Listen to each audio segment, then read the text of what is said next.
Pues voy a leer La semblanza de la doctora Teresa Rojas. Ahora chiquita. Bueno, ok. Está muy bien. Bueno, decirles que la doctora es egresada de Lina, de la ENA, perdón, de Lina no, perdón, de la ENA. La ENA la buena, porque hay la ENA sin H. Ah, bueno. Ok. Provocación a los agrónomos. Está bien. Bueno, desde 1933 investigadora del CIESAS, del Centro de Investigación y Estudios Superiores en Antropología Social. Ella fue directora general de esta institución, es miembro del Sistema Nacional de Investigadores Nivel 3. Bueno, ha escrito 87 capítulos y artículos de libros, 43 libros, 10 reseñas y 46 libros de 3 colecciones. Y bueno, además ha recibido premios como el Premio Clavijero de Lina por tesis de doctorado, ahora sí de Lina, el Premio Nacional de Ciencias de la Academia Mexicana de Ciencias, el Premio Arnaldo Orfila Reinal por la Universidad de Guadalajara, la medalla Manuel Rodríguez en Ciencias Sociales y la medalla académica por trayectoria de Sociedad Mexicana de Historia de la Ciencia y la Tecnología. La doctora Rojas ha sido inspiradora pues de muchos de los trabajos que están aquí presentes, profesora de varias personas, entendemos eso. No tuve el gusto, pero nos enseñó a partir de sus letras y la colaboración. Y pues, doctora Rojas, muchas gracias y bienvenida. Gracias. Pues muy buenos días y gracias por estar en este lugar, en esta casa de la UNAM en Morelia, que me da muchísimo gusto conocer pues el espacio y por supuesto presentarles a ustedes esta conferencia desde la especialidad que tengo, que es la etnohistoria, que no es la historia de los pueblos indígenas como a veces se dice, sino es una disciplina que se dedica o es una etnología que se nutre de fuentes históricas, que es totalmente otra cosa. Bueno, no totalmente otra cosa, pero es distinto a simplemente la historia de los pueblos indígenas. Entonces, por lo tanto, mis fuentes principales de información son las fuentes o los documentos, los códices producidos, en este caso por el periodo que estudio, en el siglo XVI. Quiere decir que abarca una parte de la época prehispánica o mesoamericana y una parte ya de la época colonial o novohispana en este caso.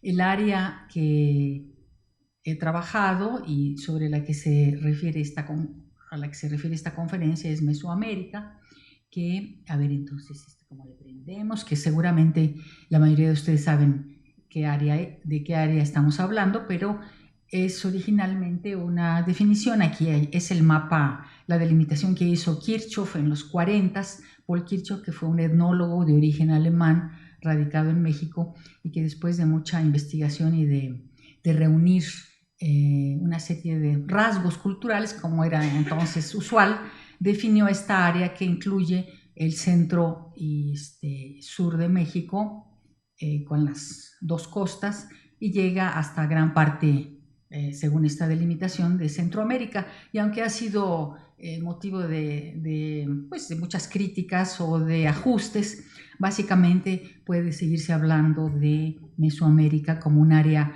de civilización, una superárea cultural, donde tuvo lugar sobre todo diríamos, la invención, entre comillas, de la agricultura.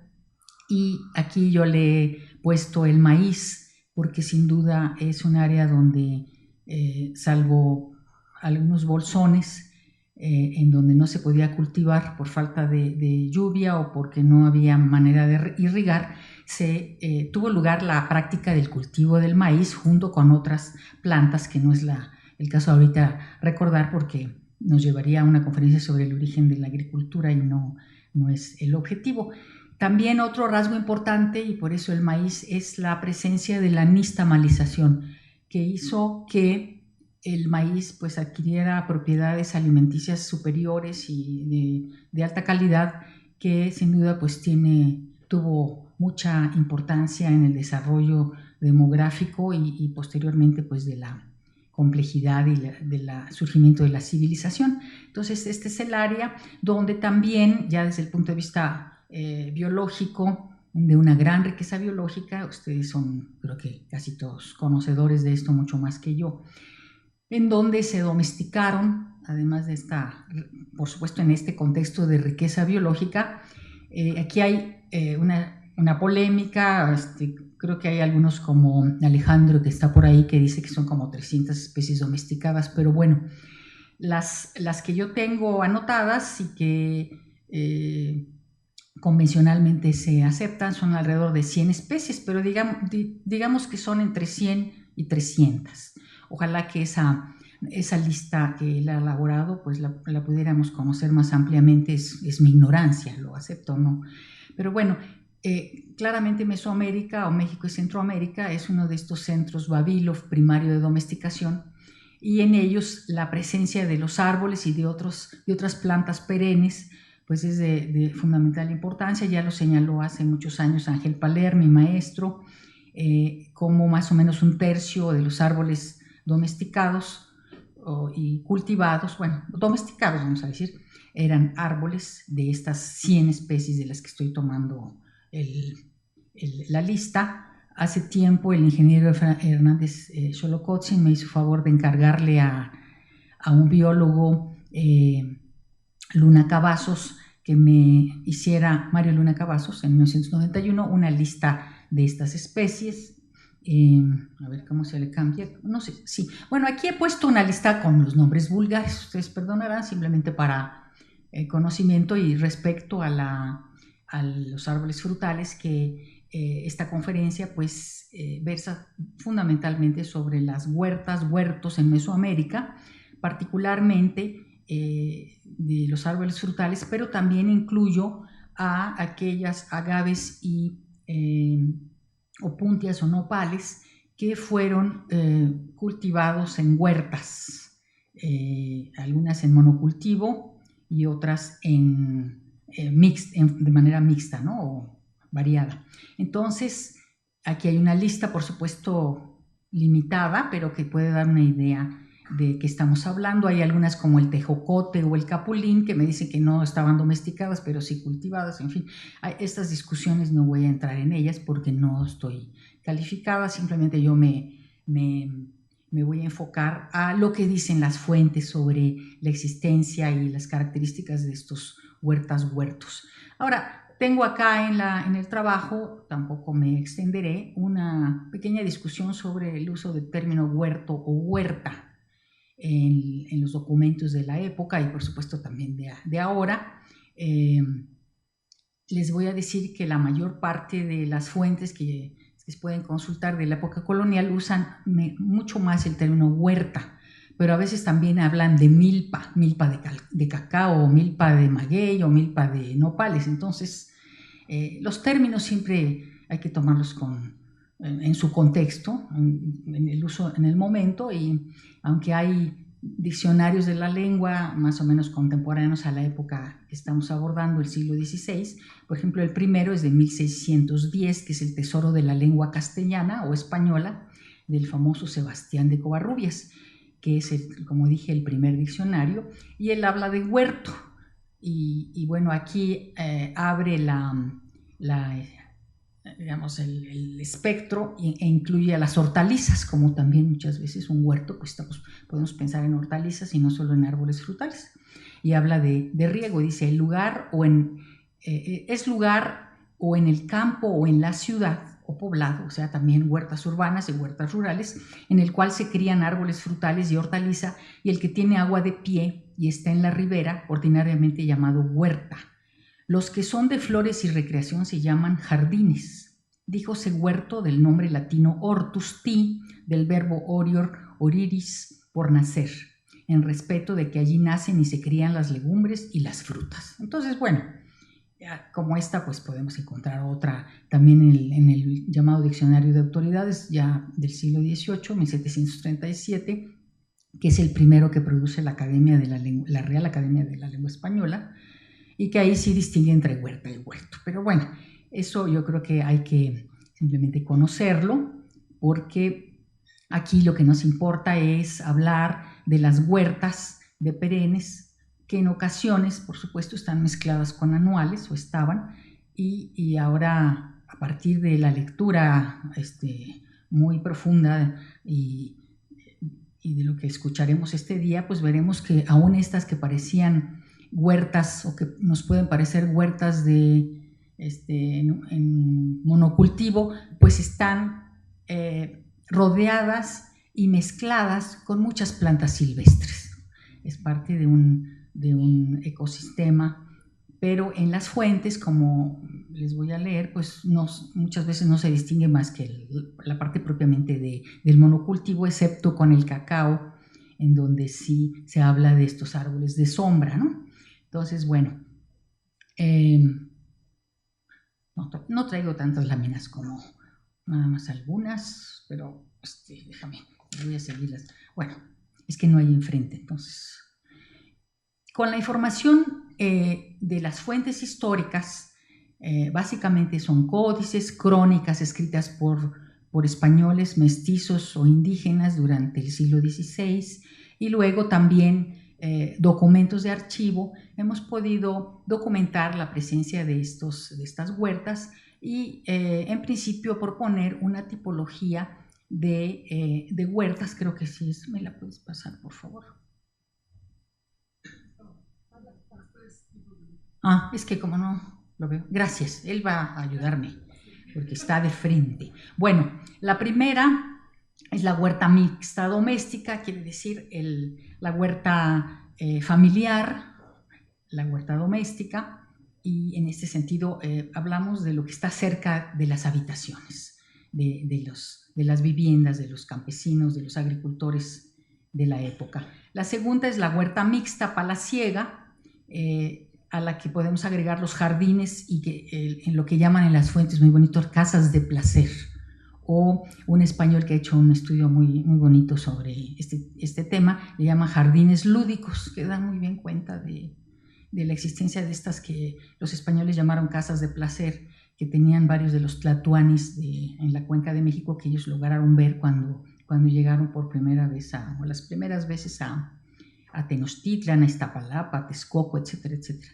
La tercera sería la huerta mixta externa en los poblados rurales, en los poblados campesinos, que son estas huertas que están fuera del ámbito de los poblados, o sea, alejadas muchas veces, como veremos, pues que son milpas que están en descanso y que se han dejado los árboles nativos, o que se han llevado, perdón, no nativos, sino silvestres, o que se han llevado algunos ya cuidados o de las especies domesticadas. Y la cuarta es la huerta de perennes en monocultivo, que es de la que más información hay en las fuentes, que se refieren a plantíos de aguacates, nopales de grana, magueyes y cacao.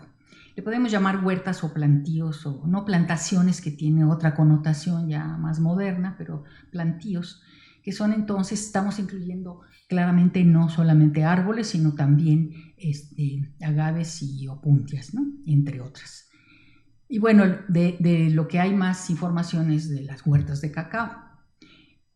Vayamos a la primera, la huerta mixta doméstica. Se caracteriza por un alto índice de diversidad de especies domesticadas y las silvestres acompañantes o en vías de domesticación o cultivadas, en donde las especies de perennes se entreveraban con las anuales para proveer a las familias en forma escalonada de fruta, madera, plantas medicinales, textiles, condimentos y ornamentales para el gasto diario.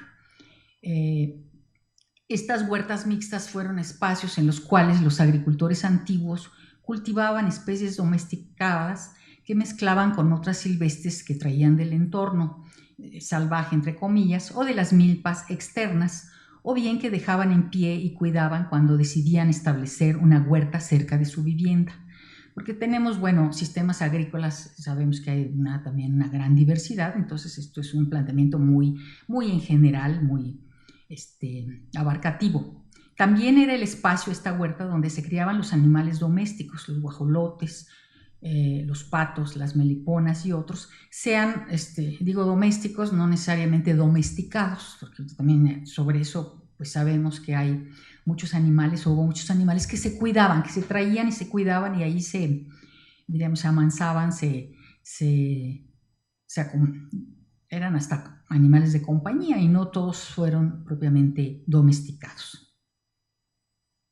Yo me acuerdo, hay una foto muy bonita de una mujer maya que está en la puerta de su vivienda, que tiene un venadito que lo ha criado, es decir, son animales que atraen y que se crían en la casa, en el huerto doméstico. Entonces también así lo podemos imaginar, no es un espacio de puras plantas, sino también de animales, no solo los guajolotes o los patos o los perritos, etc.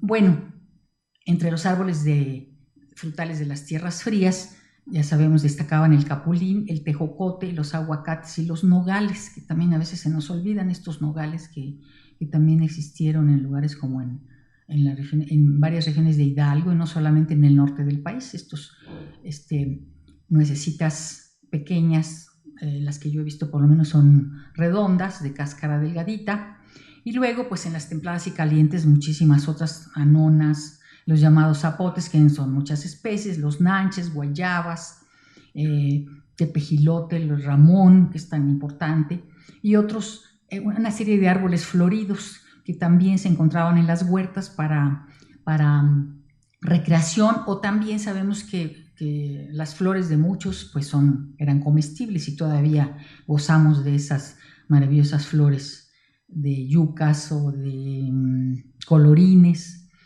También tenemos que pensar en las cactáceas y otras plantas de este tipo de zonas secas. Y el ramón, bueno, hay toda una literatura muy amplia en la historia de los mayas, que incluso se llegó a plantear de que podía haber sido un alimento básico.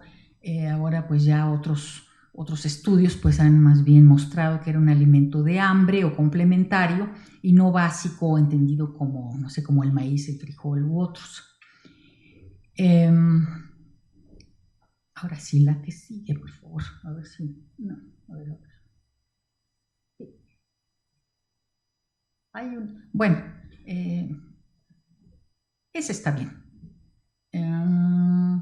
Les voy a después mostrar otro mapa, pero está un poco más adelante. Vamos al segundo tipo. El segundo tipo de huerta mixta, quizá más bien un subtipo del anterior, es la huerta palaciega, así como el jardín los jardines o casas de placer de uso y disfrute exclusivo de los miembros de la aristocracia de los linajes nobles gobernantes, como los mexicas o colhuas. Pensemos en los Moctezuma, en Nezahualcóyotl, por ejemplo, que casi siempre contaron con infraestructura hidráulica. Aquí vemos una foto tomada ya con un dron del Cerro Tezcutzingo, que está en la zona de Texcoco, que pues ha sido muy estudiada, y que aquí pues se ve todo el acueducto. Si quieres pasar la siguiente. Es un acueducto sin arcos, como eran los acueductos prehispánicos. Es prácticamente el único así de estas dimensiones monumentales que existe, y que si no lo conocen, por favor, visítenlo. Aunque una reconstrucción arqueológica reciente que hicieron lo echó a perder totalmente. Están tratando de revertir la reconstrucción de una arqueóloga, pues que simplemente, no sé cómo decirlo, lo echó a perder, para decirlo decentemente.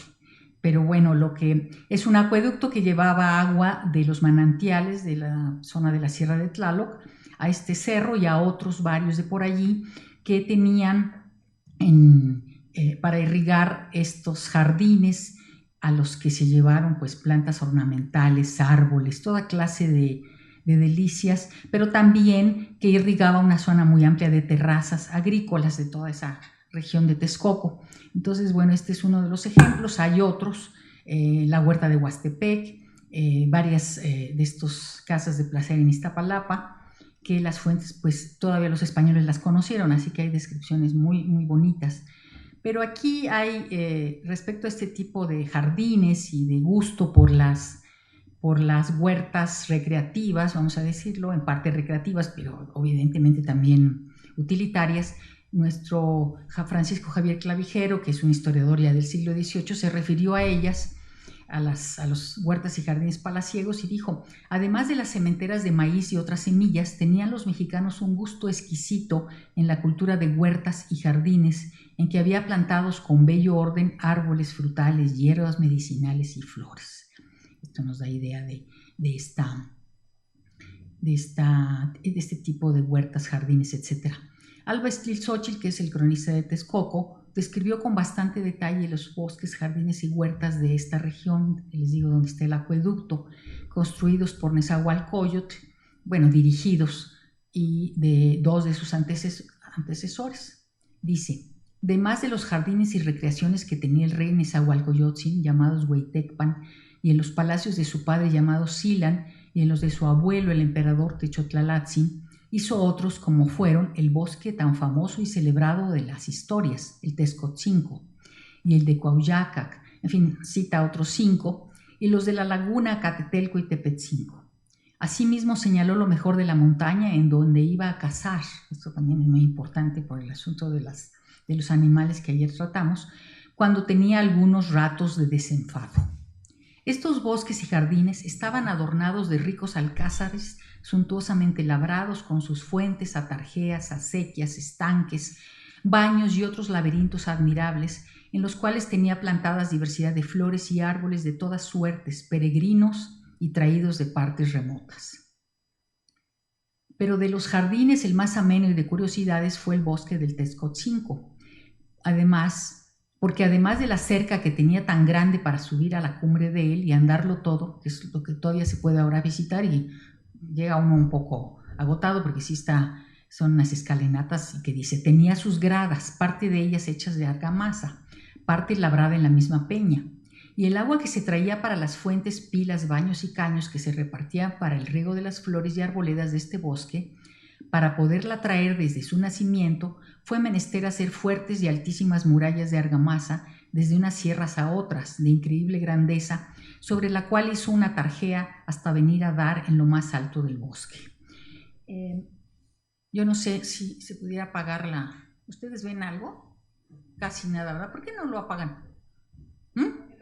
Sí, se ve. Bueno, ese es el acueducto. Bueno, como ustedes saben, los arcos los trajeron los españoles, así que ¿cómo se hacían los acueductos en la época prehispánica? Pues sin arcos, rellenando el espacio de las barrancas entre dos cerros. O sea, si se vieran en un corte, sería así. Entonces, esta es una foto fantástica que logró parte de luz y parte de sombra, y arriba va el caño, va el acueducto propiamente. Entonces, pues era cómo se ingeniaron para, sin haber, descubierto o utilizado el arco, llevar el agua de un cerro a otro, y de estos hay varios acueductos en la zona de Texcoco, en otras partes de México también, no tan espectaculares como este, pero te da la impresión no solamente de la grandeza, sino de la organización del trabajo y de la capacidad ingenieril de estas poblaciones, en este caso de Texcoco. La huerta de Huastepec también es muy famosa, pues se hizo ya cambiando al siguiente jardín o huerta. La conocemos también gracias a escritos de Fray Diego Durán y Fernando Alvarado Tesosomoc, que aportan valiosos datos sobre el establecimiento del sistema de riego en esta huerta, así como sobre las técnicas de propagación y trasplante de árboles ya desarrollados. Mandaron así que 40 hortelanos provenientes de Cotazla, Veracruz, trasladaran desde ese lugar hasta Huastepec, que está en Morelos, árboles de cacao y otros de ornato previa construcción de estas obras hidráulicas. Esas no están casi descritas, pero bueno, son básicamente de canales, porque ahí hasta la fecha hay un balneario, precisamente porque hay manantiales. Dice, enviamos allá a nuestro principal llamado mayordomo Pinotetl, que vea, guarde y cierre las corrientes. O sea, primero hacen las obras hidráulicas en Huastepec para el riego de las tierras. Y en el ínterin, o sea, enviamos mensajeros a la costa de Cuetlaxtlan para que traigan los árboles de cacao y de Hueynacastli para plantar allí las rosas y árboles, además de Yoloxochitl, y en fin, mencionan otros árboles de flores, y también los árboles de cacao, los rosales, Yoloxochitl, Izquizúchitl, Cacahuazúchitl y Mecazóchitl, todo lo cual traigan con raíces para trasplantar en Huastepec. Llegado el principal a la costa de Cuetlaxtlan y hecha su embajada a los de la costa, luego, en cumplimiento, pues eran los mexicas, ¿no? Tenían que hacerles caso, trajeron todos los árboles con raíces y envueltas en petates, las rosas también con raíces. Asimismo, vino mucha cantidad de indios para que los plantasen y tuviesen cuidado de ellos, que fueron más de 40, se refieren a estos jardineros. Y para esto, bueno, total, se lleva toda esa cantidad de árboles, de cacao, y dice rosales, pero bueno, los rosales no, era porque tienen flores, porque los rosales pues los trajeron los españoles. Hernán Cortés, Bernal Díaz del Castillo y otros conquistadores recorrieron años después el valle de Huastepec y visitaron la huerta. Incluso en 1521 descansaron en ella. Cortés la describió. Es la mayor y más hermosa y fresca que nunca se vio, porque tiene 2 leguas de circuito y por medio de ella va una muy gentil ribera de agua. Aquí voy a aprovechar que estamos hablando de los árboles para comentar algo sobre los injertos en los árboles frutales. Hay información realmente que yo califico de hermosa sobre el posible uso de injertos en la época prehispánica. Igual, como ya es un documento colonial, puede ser traída por los españoles. Además, pues hay evidencias lingüísticas en náhuatl y en otros idiomas sobre las palabras para injertar árboles, pero igual también son las lenguas incorporaron muchas cosas nuevas en las lenguas, así que tampoco esa puede ser una evidencia muy firme de la existencia de injertos en la prehispánica. Pero existe un registro pictográfico colonial muy temprano, anterior a 1539, de la región de Texcoco, otra vez, se llama el Mapa de las Tierras de Ostoticpac, que por cierto acaba de salir ya la publicación por el Colegio Mexiquense de este códice, y trae el mapa desplegable, está fantástico, que hizo el estudio Javier Nogués, que es un códice relacionado, es un mapa muy grande, relacionado con los bienes que quedaron tras el asesinato por la Inquisición de don Carlos Ometochtin Chichimacatecutli, que era cacique o tecutli de Texcoco, que lo acusaron de idolatría y antes de que se regulara eso, pues lo asesinaron, digo yo, en la Inquisición. Él se había asociado con un español, Pedro de Vergara, y había plantado un montón o en sus propios árboles, eso no lo sabemos muy bien, en 1536, en varios parajes de la región texcocana, tenía huertas con árboles de tejocote injertados en patrones de la siguiente, como patrones. Ahora sí me pasas otros. Muy bien.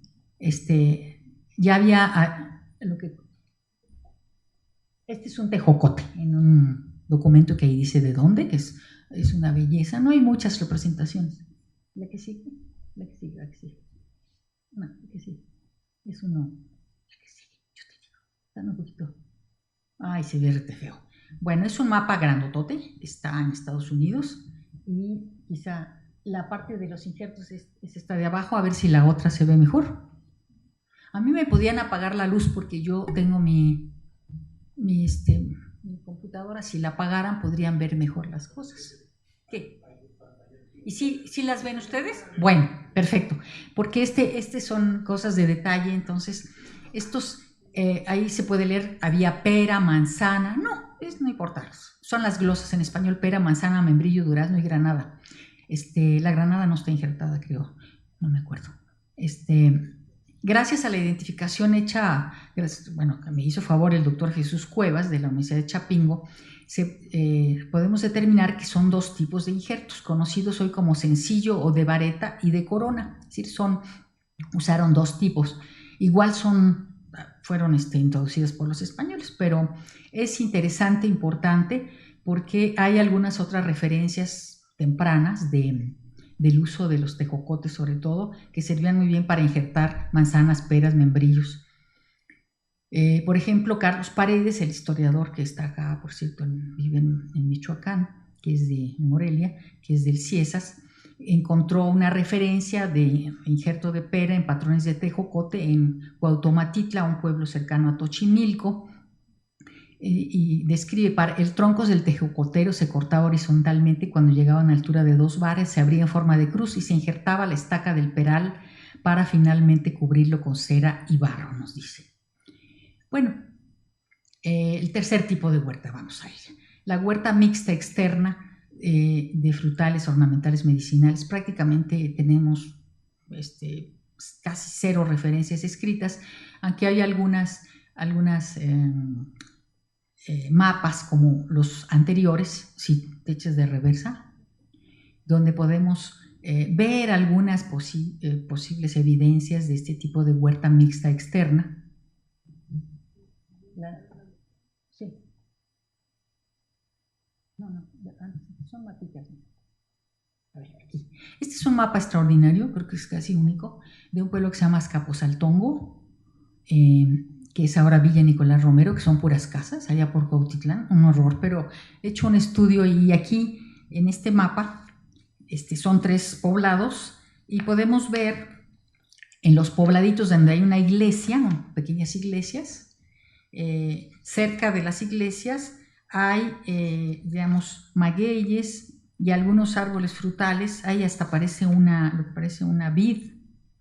Ese sería las huertas mixtas, probablemente cerca de la casa, también maíz. Y luego tenemos una segunda área que es muy interesante. A ver si le logro, ¿con cuál se señala? Y a ver si vemos. Digamos, aquí está un pueblito, las casitas, estas son las calis, ¿no? Básicamente parecen magueyes. Luego las milpas externas con maíz y el pastizal y acá el bosque, ¿no? Es decir, es posible incluso ver los sistemas de riego. Esta es una pequeña presa derivadora. Aquí ya se había introducido el trigo, todo con riego, pero el patrón aparentemente, aunque es un poco distinto en cada pueblo, aquí vemos lo que podría ser, son unos racimos de frutas. No sé si son uvas o qué podrían ser, ¿no? Ustedes que saben, o quizá tejocotes. Pero bueno, este tipo de planos dan algunas pistas que hay que ver con más cuidado, pero son escasas, son muy escasas. Y los cronistas no se ocuparon mucho de estas huertas, pero sí hay, les digo, evidencias. Ahorita no voy a entrar en detalles.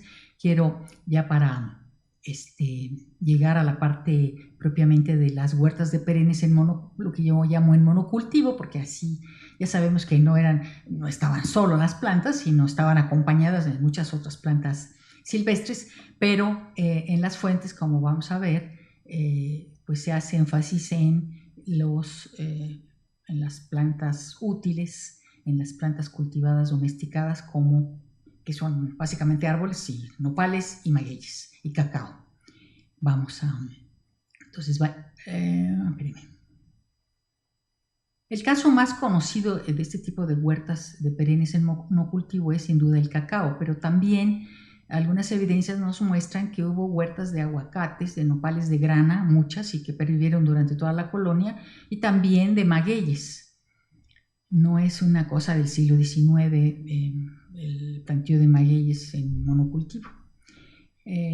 Hay una serie de evidencias lingüísticas, no me voy a detener en ellas, porque sobre todo el vocabulario de Fray Alonso de Molina, de náhuatl y castellano, nos da muchas de estas registros sobre huertas de aguacates, de zapotes, de tejocotes, y también en otros diccionarios de otras lenguas indígenas.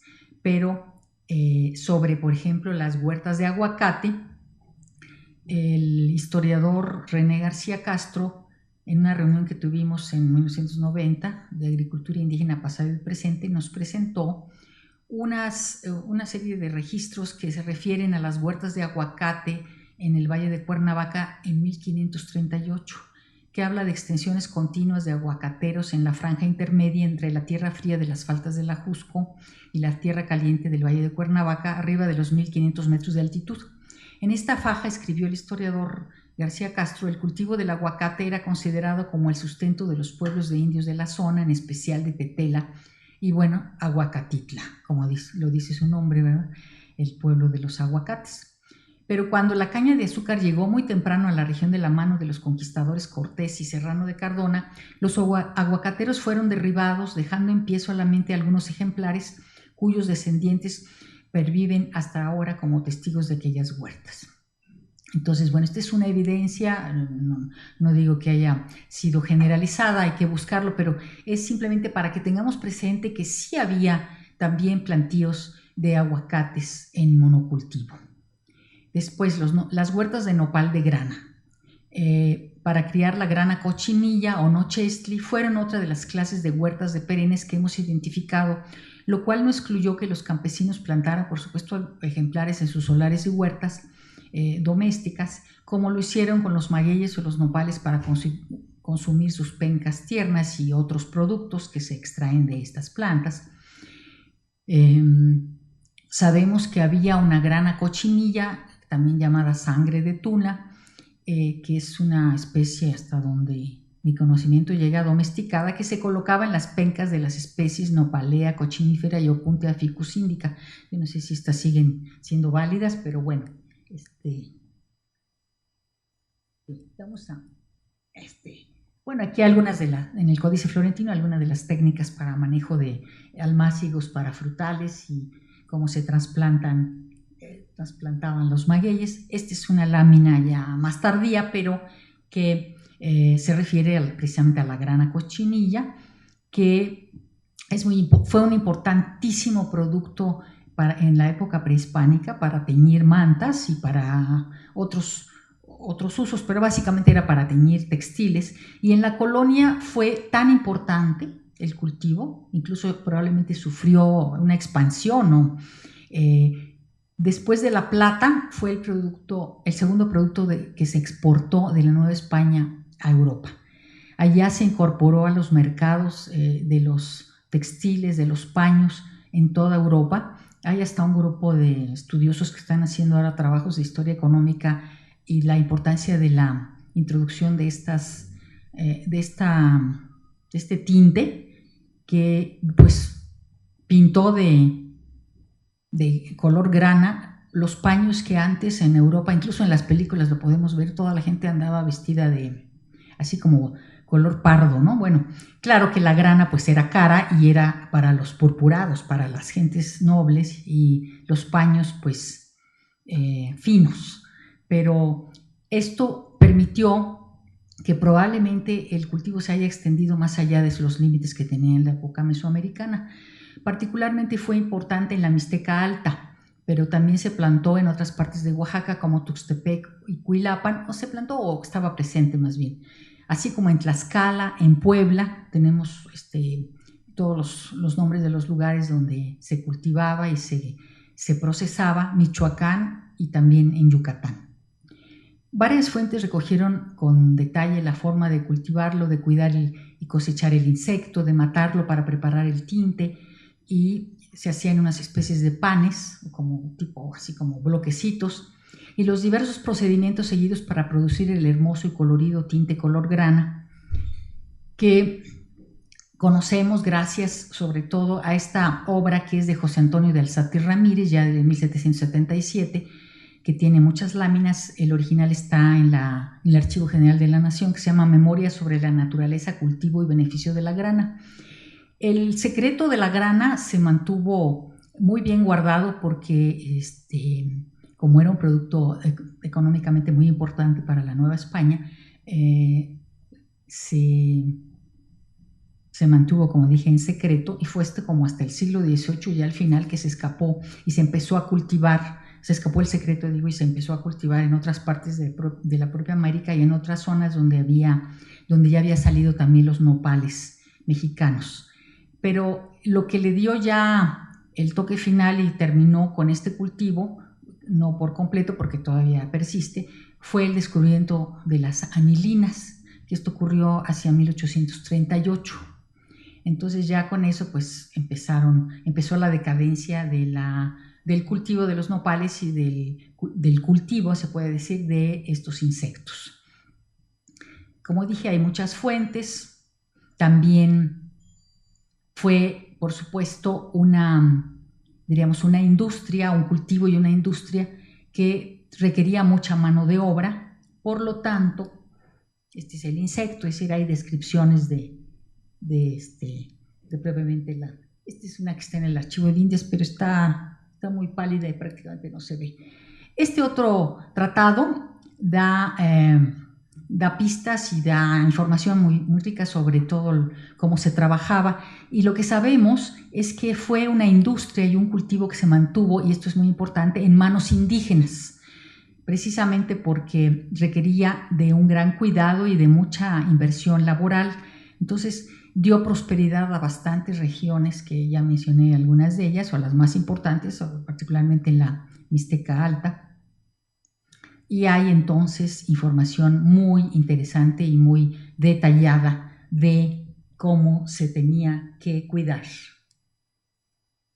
Bueno, el otro tipo de plantación, el plantío más bien de magueyales, también hay diversas evidencias que nos indican que las hubo, y como ustedes saben, bueno, son plantas propias de tierras altas, frías, secas, con suelos pobres, y que dieron pues a los habitantes de sus regiones múltiples beneficios, uno de los cuales, ya escucharemos más adelante varios trabajos sobre ello, fue el uso de su plantación en hileras para las orillas de los metepantles o terrazas bajas hechas en laderas con poca inclinación.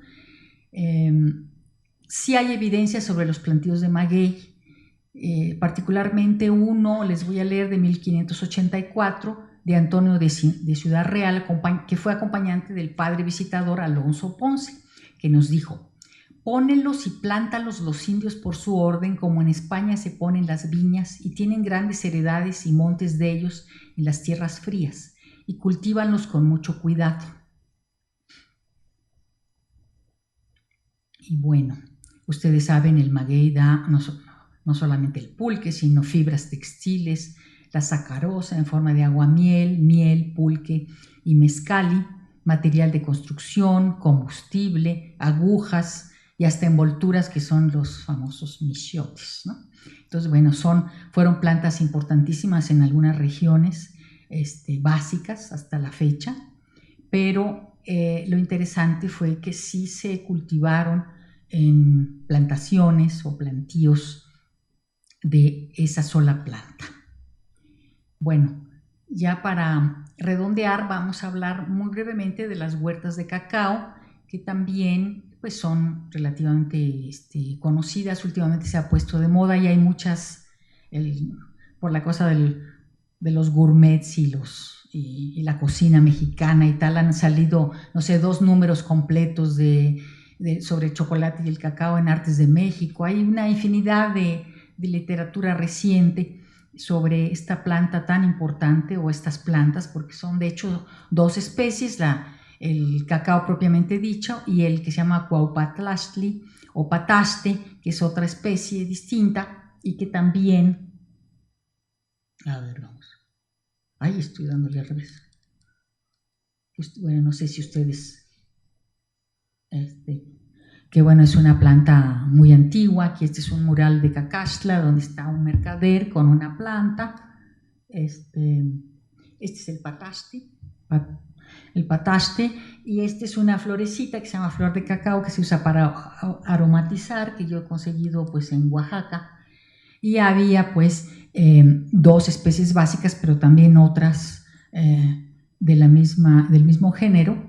Y sabemos también pues que se aromatizaba, que se hacían muchas bebidas distintas, y también, y muy importante, era moneda, es decir, era un árbol que producía dinero. Y durante el siglo XVI, antes de que llegara la moneda menuda española, era moneda corriente, era como el cambio, ¿no? El cambio que tenemos de moneda. Se usó durante varias décadas el cacao como moneda fraccionaria, y por lo tanto se continuó su cultivo, que también requería mucha mano de obra indígena, y los españoles incluso se apropiaron voy a pasar un mapa, se apropiaron despojando o comprando o haciendo convenios con los antiguos dueños de las huertas de cacao en muchas regiones de México, donde se cultivaban, las regiones productoras más importantes, que son básicamente, se pueden dividir en 2, unas que requerían riego, que eran las menos, y las que tenían las condiciones ideales, como hagan de cuenta la chontalpa o el soconusco, pero también se cultivó con riego. Hemos hecho una nueva localización ya más precisa, con muchas más fuentes de las zonas productoras de cacao, revisando el mapa de riegos que hizo Palermo hace varios años, bueno, ya muchísimos años.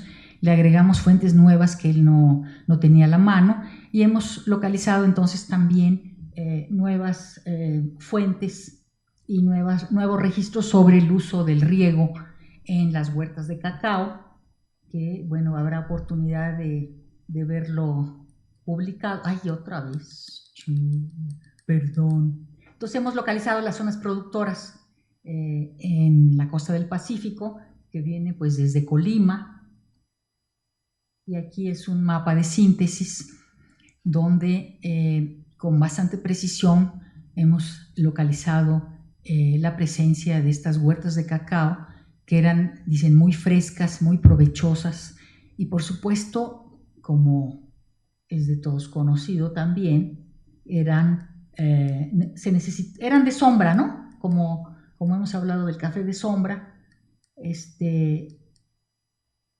No tenemos buenas fotos antiguas, pero esto nos da idea de lo que es típicamente la agroforestería, que no la etnoagroforestería, porque yo digo que el concepto de etnoagroforestería no se puede aplicar para la época mesoamericana, porque todo era etno. En fin, ya lo vamos a seguir, pero bueno, con eso cierro, y realmente nada más unas palabritas. Realmente el tema lo he expuesto de manera muy sintética, pero hay mucha información. Prácticamente hasta donde yo conozco la bibliografía, nadie ha hecho una buena síntesis de las huertas, sobre todo las primeras, las domésticas, y estas externas mixtas. Bueno, yo estoy siguiendo los términos de las fuentes. En términos de ustedes, hay que hacer esta conversión, ¿no? O sinonimio, vamos a decir, de los términos que usamos en historia y en las fuentes, y luego los que estamos usando ahora en la actualidad. Pero hay información en estos mapitas, como el que les mostré de Azcapotzaltongo. No hay muchos, pero estos que llamo mapas códice del siglo XVI pueden servirnos bien analizados también para obtener información un poco más amplia y regional de la presencia de estos huertos, huertas, plantaciones o bosques, o como les queramos decir. Y no he tocado, porque yo creo que ese es otro tema y no está muy estudiado, el asunto propiamente dicho del manejo de los bosques. También ese yo creo que es un gran faltante. Hay trabajos, porque prácticamente de todo hay, pero sí sería interesante que pues que a lo mejor un equipo, eso lo vamos a ver el viernes, creo que es la agenda, pero que se pudiera abocar al estudio en las fuentes del asunto de los bosques, no de plantas domesticadas, sino de bosques, o de estos mixtos, ¿no? Que van a tener domesticadas y en vías de domesticación, cuidadas, etcétera, etcétera, y el asunto de los animales. Yo realmente quiero agradecer estar aquí, porque creo que voy a aprender mucho y ampliar mi horizonte para incorporar estos nuevos conceptos que ustedes están manejando. Así que, pues, muchas gracias. Pues le agradecemos a la doctora Rojas, y vamos a dar tiempo para 2 preguntas, si es que hay. ¿No hay? ¿Sí hay? Ah.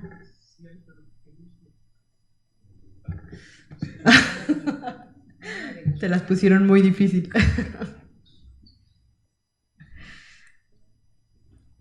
¿No quieres preguntar? Sí, bueno, quiero hacer un comentario respecto a la ilustración alrededor de cacao, ¿no? Cacao clásico, Teobroma cacao. Después tenemos a cacao pataste, ¿no? El Teobroma bicolor. Y también aparece por allí Guararibea funebris, que es la flor de cacao, ¿no? La Sí. florecita de cacao. Ajá. Entonces es igual que el término rosa, ¿no? Cacao o zapote o jocote, ¿no? Que involucra una serie de, digamos, etnoespecies o, digamos, es un complejo de géneros y especies que en la biología actual, digamos, hemos identificado como taxones diferentes. Claro. Pero para la clasificación indígena los han agrupado de una manera pues morfológica muy interesante. Fíjate que siempre hay que recordar el trabajo y darle a leer a los jóvenes el trabajo de Pacio y Troncoso, que es un trabajo muy viejo, pero que él fue el primero que se dio, bueno, que sistematizó la idea de cómo en este caso los nahuas, agrupaban con otros criterios. Los zapotes, bueno, los zapotes eran las frutas dulces, ¿no?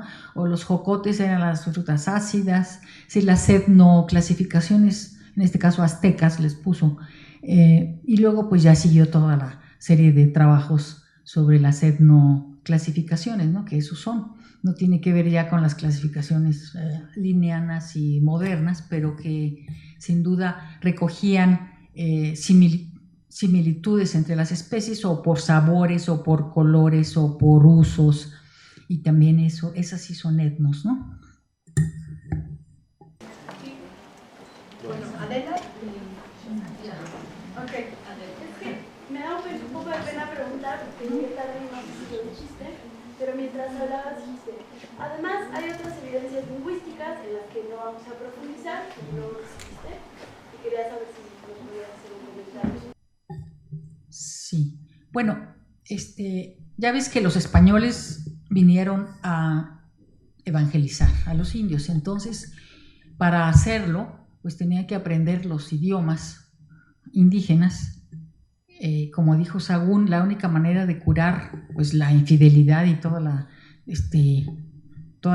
y acabar con las creencias pues era aprender y dar la medicina. O sea, a un enfermo hay que darle una medicina, entonces la medicina era aprender las lenguas para poderles predicar en sus idiomas, y para eso entonces se produjeron una serie de obras muy importantes en las lenguas indígenas, muchas, ¿no? Hay una gran cantidad, entre vocabularios, confesionarios, y esas han sido fuentes usadas por los que han estudiado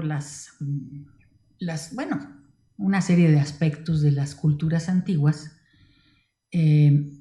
Simplemente Fray Bernardino de Sahagún, la conocida como Historia de las Cosas de la Nueva España, en realidad pues fue producto de que armó un equipo, así como nosotros armamos ahora equipos de investigadores y con jóvenes indígenas, hablantes de las lenguas, todos de la lengua náhuatl, hijos de nobles, y ellos fueron los que se han llamado informantes, como los antropólogos a ustedes les llaman, que ahora ya está muy mal visto, pero les llamábamos informantes. Entonces, con toda esta información armaron estas obras, que son los vocabularios, no les llamaban diccionarios, eran vocabularios. Entonces, los tenemos en muchas lenguas. Probablemente los repositorios más importantes están en la Biblioteca Nacional de Antropología. En la Universidad de Guadalajara hay un acervo muy importante de originales, inclusive de esos vocabularios, confesionarios y otros materiales hechos por los religiosos. Y el otro está en Monterrey, en el Tecnológico de Monterrey, un fondo que compraron o les donaron. Entonces, ahí podemos buscar, aguacate. Entonces viene aguacamilia, no sé qué decir, todo lo que no leí. Igual respecto a las otras plantas, o lo que quieras, o estas técnicas, como dije, de los injertos, también vienen ahí los términos. Pero como la lengua náhuatl y otras lenguas, pero es de la que sé más, incorporaron las palabras en español y las adaptaron. A la vid le pusieron xocomecatl. Mecatl es mecate y xoco es ácido. Entonces dijeron, vid es un mecate ácido, o sea, porque tienen ya las frutitas de jocotes ácidos, ¿no? Entonces, a veces esas palabras no podemos pensar, no debemos asegurar que son prehispánicas. muchas de ellas son coloniales, adaptadas, porque la lengua incorporaba, como todas las lenguas, incorporan palabras de otros o cosas desconocidas, ¿no? Ahora les llamamos en inglés, deberíamos poner, como dicen los españoles, ordenadores, ¿no? En vez de computadoras, pero bueno. Gracias. Y finalmente Alejandro. Bueno, yo quiero referirme a este rango de 100 a 300 domesticadas. No es sacado de la manga. En 93, en el libro de Biodiversidad de México, el maestro Hernández Xolopotzi publicó una lista de 118 especies domesticadas, más o menos. Pero muchas de ellas son SPP. Es decir, si ustedes revisan Stenocereus, pone Stenocereus SPP. Ajá. Nosotros hemos estudiado Stenocereus y hay más de 20. Domesticados. ¿Qué es domesticado? Ese es el otro punto. Ahorita pongo dos ejemplos más. Quelites, ¿no? Quelites, hay varias especies de quelites que menciona el maestro Hernández Xolopotzi, pero hay un mundo que no menciona, ¿no? Y que tienen signos. Estos que estoy diciendo son plantas que tienen signos claros de domesticación. En realidad, plantas domesticadas son varios cientos. ¿Sí? Y aquí viene el concepto de domesticación, ¿no? O sea, la domesticación es un proceso de evolución guiado por los seres humanos que crea divergencias con sus parientes silvestres. Entonces, hace falta mucho trabajo para evaluar esas divergencias. Cuando nos hemos metido a evaluar esas divergencias, entonces se abre un mundo que no estaba a la vista más que para las plantas más claramente domesticadas, maíz, frijol, etc.